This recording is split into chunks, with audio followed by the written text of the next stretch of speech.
बोलिए माता रानी की जय। चमके मंदिरवा तोहार हो जगदम्बे भवानी। चमके मंदिरवा तोहार हो जगदम्बे भवानी। अम्बे भवानी जगदम्बे भवानी। चमके मंदिरवा तोहार हो जगदम्बे भवानी। चमके मंदिरवा तोहार हो जगदम्बे भवानी। लाले मंदिरवा हो लाले केवरिया।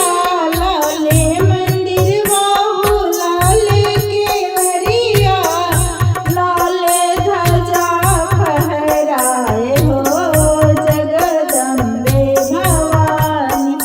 लाले ध्वजा फहराए हो जगदम्बे भवानी। चमके मंदिरवा तोहार हो जगदम्बा भवानी।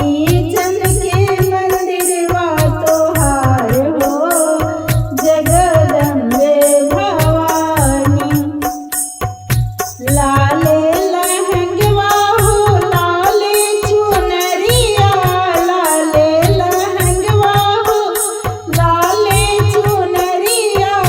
सोने के मुकुट कपार हो जगदम्बे भवानी। सोने के मुकुट कपार हो जगदम्बे भवानी।